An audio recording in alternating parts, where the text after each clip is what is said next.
Yarabi mal man samado televoda yela mongo mona ya vasu dodo televoda.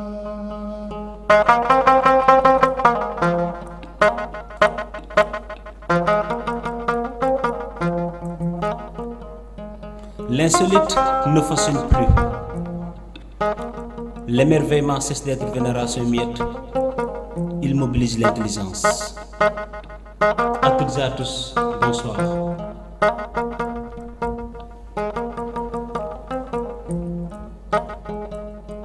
Yarabi mal man sama felewa televoda yela mongo mona ya vasu dodo televoda. Dans la vie, il faut souffrir pour sourire.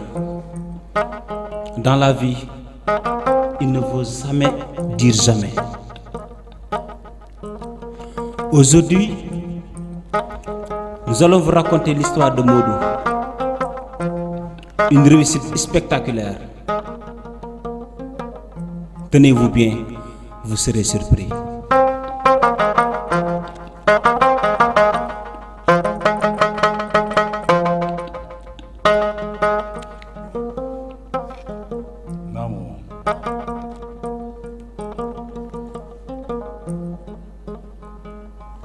Yarabi mal man sama felewa televoda yela mongo mona ya di molade televoda.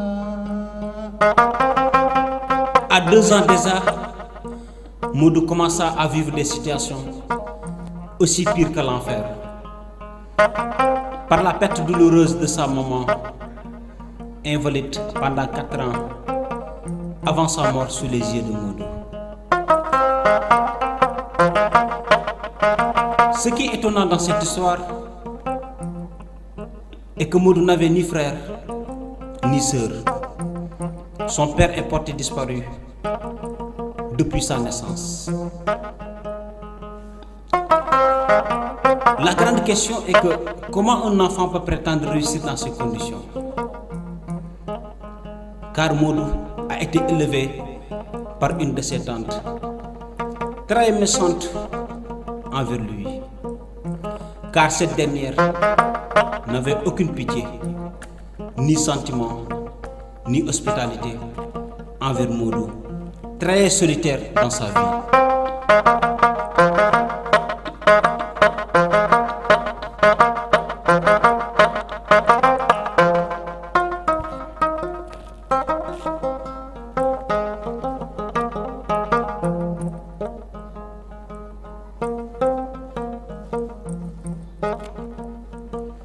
Le cumulant avec ses études, Modou restait des jours sans s'approvisionner quotidiennement au repas coutumière de notre société, 3 fois par jour en général.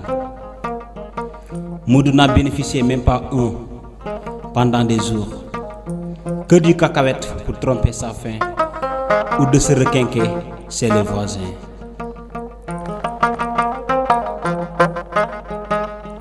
Yarabi mal man sama felewa televoda yela mongo mona ya vasu dodo televoda televoda yarabi televoda yela mongo mona ya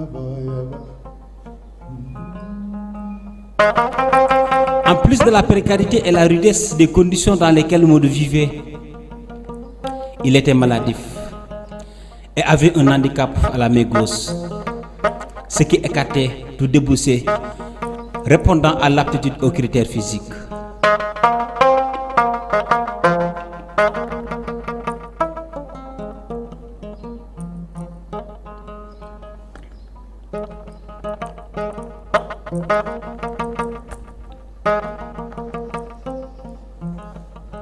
Yarabi mal man sama felewa televoda yela mongo mona ya vasu dodo televoda.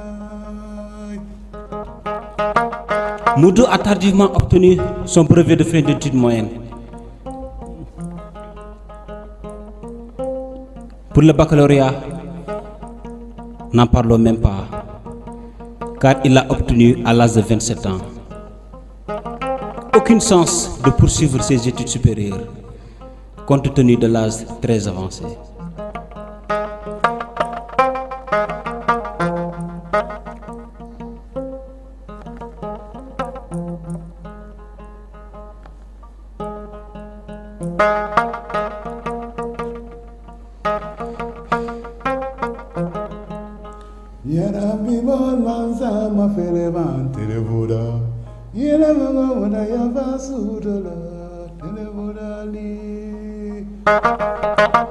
Étant fils unique, Modou commença à s'introspecter de l'héritage que sa maman lui a légué, un terrain méconnu pendant une longue période. Un vent favorable s'annonce alors. Mais la chance de vendre ce terrain et payer ses études supérieures ne sonne pas jusqu'à présent à la porte de Modou, car sa tante mal intentionnée ne laissait en rade aucune voie mystique et verbale pour lui arracher ce qui lui revenait de droit.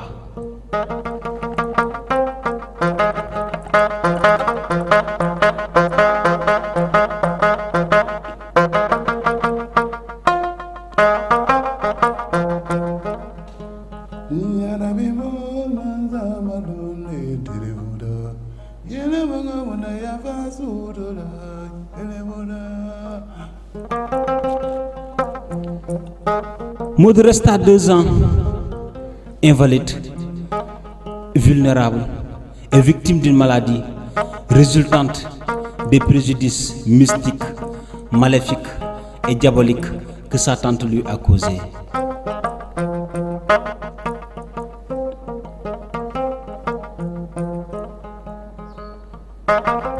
À 29 ans, son papa revient de voyage à la recherche de son fils unique.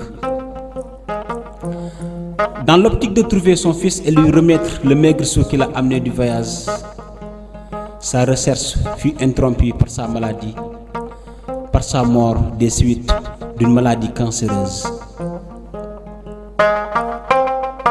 Malheureusement, l'argent qu'il aurait réservé pour son fils était finalement destiné à ses frais médicaux, le reste pour ses funérailles.